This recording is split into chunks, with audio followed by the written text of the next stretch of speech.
የጠቅላይ ሚኒስትሩ አብይ አህመድ የምስራቅ አፍሪካ ጉዳዮች አማካሪ ሆነው የተሾሙት ጌታቸው ረዳ ትላንቱን ምሽት በፋና ቴሌቪዥን ላይ ቀርበው የሰጡት ቃለ ምልልስ መነጋገሪያ ሆኗል። ጌታቸው ረዳ ያጋለጡት ሚስጥርም አለ። ምንድነው? አጠር አድርጌ ያስደምጣችኋለሁ።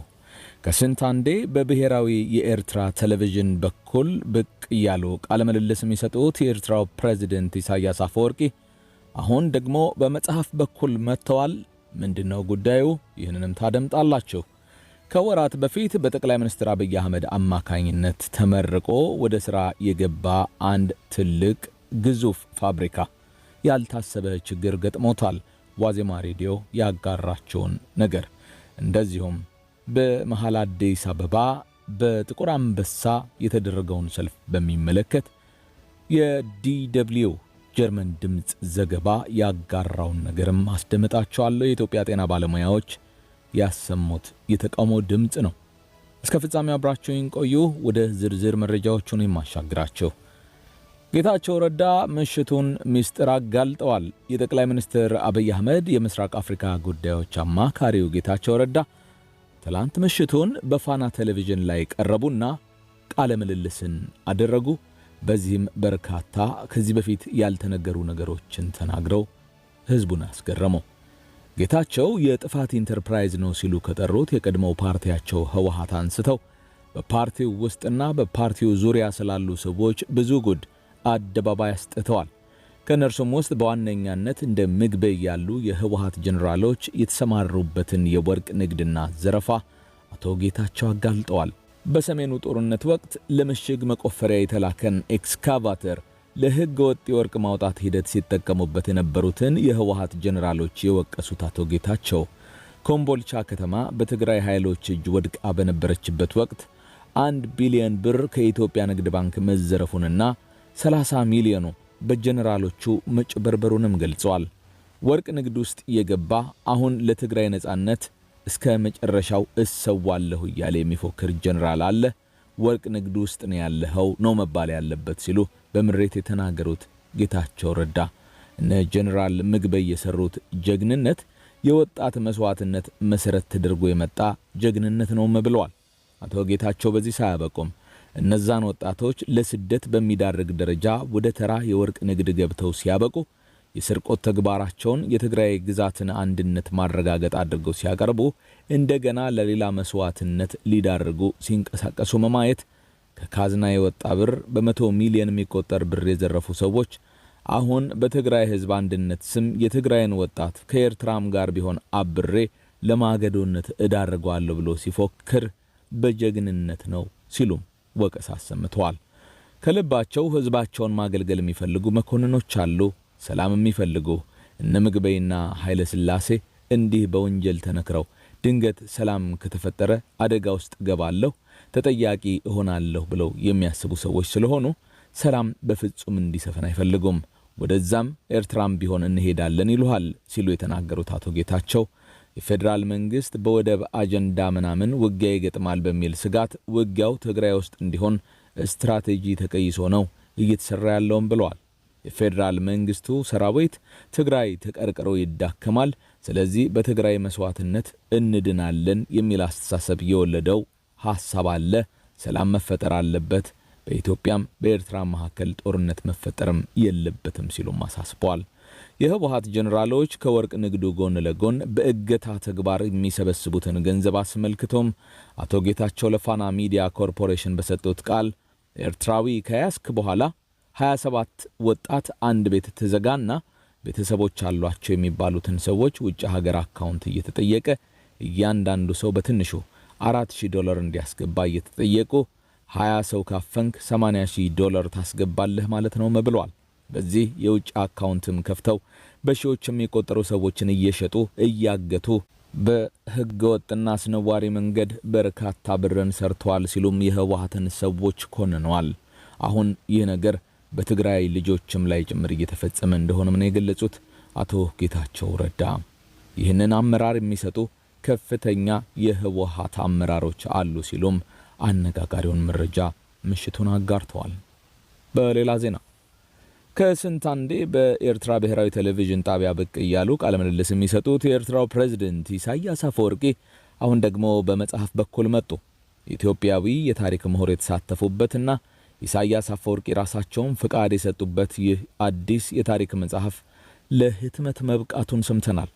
የፕሬዝዳንት ኢሳያስ አፈወርቂን ትርክቶች የያዘ የኔ ተጋድሎ ለኤርትራና ለአፍሪካ My Struggle for Eritrea and Africa የሚል ርዕስ ያለው አዲስ መጽሐፍ በእንግሊዝኛ ታትሟል።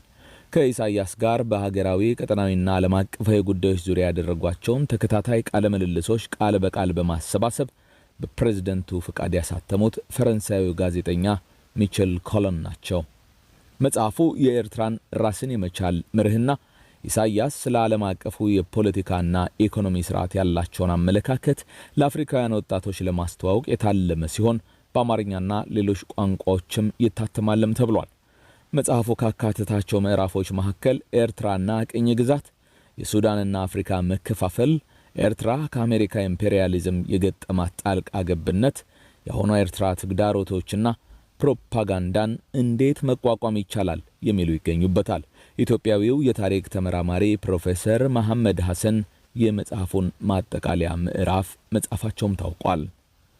በሌላ ዜና በጠቅላይ ሚኒስትሩ ተመርቆ ወደ ስራ የገባው ግዙፍ ፋብሪካ ያልታሰበ ችግር እንደገጠመው ተሰማ። ከወራት በፊት በጠቅላይ ሚኒስትሩ አብይ አህመድ አማካኝነት ተመርቆ ወደ ስራ የገባውና ትልቅ የሚባል የገበያ መረጋጋት እንደፈጠረ የተነገረለት ፋብሪካ ነው ከባድ ችግር ውስጥ ገብቷል የተባለው። በአማራ ክልል ሰሜን ሸዋ ዞን እንሳሮ ወረዳ በቅርቡ ስራ የጀመረው ለሚ ናሽናል ሲሚንቶ ፋብሪካ ጋራ ውል የገቡ ተሽከርካሪዎችን ታጣቂዎች በነፍስ ወከፍ እስከ 5000 የሚደርስ የኮቴ ክፍያ በግዳጅ እያስከፈሉ መሆኑን የነገረችን ዋዜማ ነች። በኮቴ ክፍያው ሳቢያ ለፋብሪካው ጥሬ ዕቃዎችን የሚያስገቡና የፋብሪካውን ምርት ወደ ገበያ የሚያወጡ ተሽከርካሪዎች እክል እንደተፈጠረባቸው ሾፌሮች ተናግረዋል። ታጣቂዎቹ ለክፍያው የአማራ ፋኖ በሸዋ የሚል የታተመ ክብ ማህተም እንደሚሰጡም አሽከርካሪዎቹ ገልጸዋል። በክፍያው ሳቢያ በርካታ አሽከርካሪዎች የሥራ ውላቸውን ለማቋረጥ መገደዳቸውንም ጠቅሰዋል ያለችው ዋዜማ ፋብሪካው በ$600 ሚሊዮን ወጪ በተያዘው ዓመት የተመረቀ ሲሆን በቀን ከ150,000 ኩንታል በላይ ሲሚንቶ እንደሚያመርትም ነው ሲገለጽ የነበረው። ይህ የኢትዮጵያን የሲሚንቶ ገበያ እስከ 40% መሸፈን ይቻላል የተባለው ፋብሪካ ወደ ስራ ከገባ በኋላ ባለፉት ጥቂት ወራት የሲሚንቶ ዋጋ በከፍተኛ መጠን መረጋጋቱም ነው የሚነገረው። ለገበያ መረጋጋቱ መንግስት ከሲሚንቶ ላይ አስገዳጅ የዋጋ ተመን ስርዓቱን ማንሳቱ እንደዚሁም ለሚ ናሽናል ሲሚንቶ ፋብሪካ በገፍ ምርቱን ወደ ገበያ ማስገባት መቻሉ በምክንያትነት የሚጠቀስ ነው። ሆኖም በኢስት አፍሪካ ሆልዲንግስና በቻይናውያን አልሚዎች የጋራ ሽርክና ተገንብቶ ወደ ስራ የገባው ይህ ፋብሪካ በአካባቢው ባለው የጸጥታ ችግር ሳቢያ ምርቱን ወደ መሃል ሀገር ለመላክ ችግር እየገጠመው መሆኑ ታውቋል።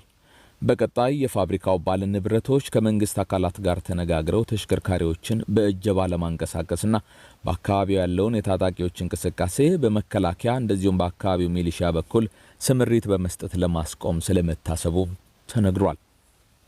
በመጨረሻም ተመልካቾች የኢትዮጵያ ጤና ባለሙያዎች የደሞዝ ሌሎች ጥቅማ ጥቅሞችና የሥራ አካባቢ ምቹነትን በሚመለከት ጥያቄዎችን ያቀረቡበት የአንድ ወር የማህበራዊ ሚዲያ ዘመቻቸው እንዳበቃ እየገለጹ ነው። ለ30 ቀናት የቀጠለው የባለሙያዎቹ አቤቱታ በዚህ ወቅት ውስጥ አለን ያሉትን 12 ጥያቄዎች ለጤና ሚኒስቴርና ለሚመለከታቸው አካላት በማስገባታቸው ለጊዜው ተግ ማለቱ ተነግሯል። በእነዚህ 30 ቀናት ጥያቄያቸው ካልተመለሰላቸው የሥራ ማቆም አድማ ለማድረግ የዛቱት ባለሙያዎቹ በተለያዩ መንገዶች ተጽዕኖ በመፍጠር መነጋገሪያ እንደሆኑ ቀጥለዋል። ታዲያ በአዲስ አበባ ጥቁር አንበሳ ስፔሻላይዝድ ሆስፒታል ውስጥ የሚሰሩ ሐኪሞች ሆስፒታሉ ውስጥ ወደ ሥራ ከመግባታቸው በፊት ተሰባስበው ባሰሙት መፈክራቸው ከዚህ በፊት በተከታታይ ሲያነሷቸው የቆዩትን የደሞዝና ሌሎችም የጥቅማ ጥቅም ጥያቄዎቻቸውን አስተጋብተዋል። በሆስፒታሉ ቅጥር ግቢ ውስጥ በተደረገው ሰልፍ ላይ ከታደሙት መካከል ለደህንነታቸው ሲባል ስማቸውን እንዳይገለጽ ጠይቀው አስተያየታቸውን ለጀርመን ድምጽ የሰጡ የሰልፉ ተሳታፊ ብዙ ጥያቄ ስላለን እነዚያን ዘርዝረን ለጤና ሚኒስቴር አስገብተናል በማለት ከነዚህ ጥያቄዎች የደሞዝ የጤና ኢንሹራንስን ጨምሮ የተለያዩ ጥቅማ ጥቅሞች እንደሚገኙበት በማስረዳት የጥቁር አንበሳ ሆስፒታል የመፈክር ማሰሚያ ወቅትም እነዚህን ጥያቄዎቻቸውን ማስተጋባታቸውን አስረድተዋል። የሐኪሞቹ ጥያቄ በምንም መልኩ ከፖለቲካ ጋር ማይገናኝ የኑሮ ጉዳይ ነው ያሉት ባለሙያ የሐኪሞቹ የመፈክር ማሰሚያ ሰልፍ ወቅት ሲቪል በለበሱ ግለሰቦች ወደ ስራቸው እንዲገቡ መደረጋቸውንም ጠቁመዋል። በቀጣይ ለመውሰድ ያቀዱት እርምጃ ምን ይሆን በሚል ጥያቄ የቀረበላቸው የዘመቻው ተሳታፊ ሐኪም ስራቸውን በአንድ ማቆም አስቸጋሪ በመሆኑ በሂደት ነገሮችን ማጤን አስፈላጊ ሆኖ ማግኘታቸውን እየመከሩ እንዳለም ነው ያስታወቁት።